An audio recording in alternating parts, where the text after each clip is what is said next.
TV सत्यमेव व्रतम।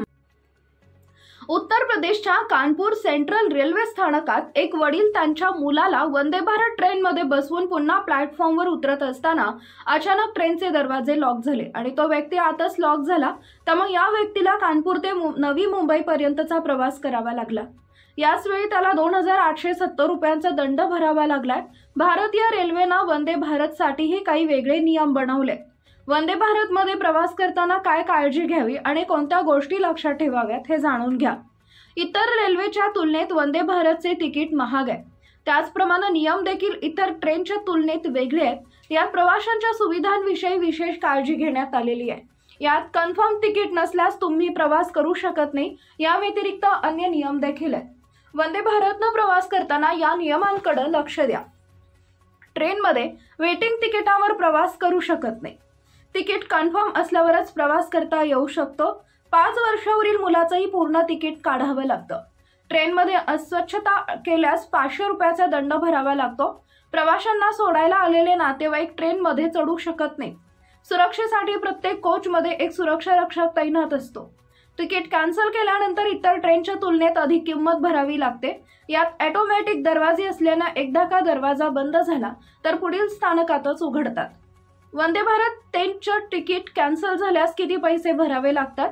जर तुम्ही वंदे भारत ट्रेनचं तिकीट प्रवास करण्याच्या 48 तासाआधी कॅन्सल करत आहात तर एक फ्लॅट कॅन्सलेशन फी लागणार आहे। हा दंड सेकंड क्लाससाठी 60 रुपये आहे, तर AC first class executive class तिकिटांसाठी 240 रुपयांपर्यंत आहे। जर ट्रेन रवाना होण्यापूर्वी 48 तास किंवा 12 तासांपूर्वी तिकीट रद्द करता एकूण तिकीट भाड्यातून 25% रक्कम कट होते। या व्यतिरिक्त जीएसटी देखील द्यावा लागतो। ट्रेन रवाना झाल्यानंतर 12 ते 4 तासांआधी तिकीट रद्द केल्यानंतर काही कॅन्सलेशन फी सोबतच तिकिटाची 50% रक्कम द्यावी लागते। ज्या प्रवाशांचं तिकीट आरएसी किंवा वेट लिस्टेड आहे तर या ट्रेनमध्ये रेल्वेला काही सूट देण्यात येतात। जर रेल्वेकडूनच तुमचं तिकीट रद्द करण्यात आलं तर त्याचं संपूर्ण रिफंड तुम्हाला मिळतं। वंदे भारतमध्ये विना तिकीट प्रवास केल्यास किती दंड भरावा लागू शकतो? रेल्वे ॲक्ट 1989च्या सेक्शन 138 अनुसार कोणत्याही ट्रेनमध्ये विना तिकीट प्रवास करणं दंडनीय अपराध आहे। जर एखादा प्रवासी वंदे भारत किंवा अन्य कोणत्याही ट्रेनमध्ये विना तिकीट प्रवास करतो त्याला कमीत कमी 500 रुपयाचा दंड भरावा लागतो। त्यानंतर तिथून प्रवास सुरू केलाय आणि जिथं जायचंय त्या अंतराचं तिकीट भाडं द्यावं लागेल।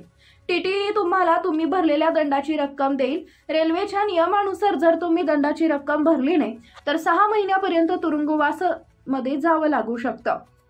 वंदे भारत ट्रेन पकडल्यास काय होऊ शकतं? वंदे भारत ट्रेनचे दरवाजे ऑटोमॅटिक आहेत। अशा स्थितीत जर तुम्ही ट्रेनमध्ये अडकलात तर तुम्हाला पुढील स्थानकापर्यंत प्रवास करावा लागेल। अशा वेळी घाबरू नका। तुम्ही टीटीईला किंवा अन्य सुरक्षा रक्षकाला याची माहिती द्या। त्यानंतरही तुम्हाला दंडाची रक्कम भरावीच लागणार आहे।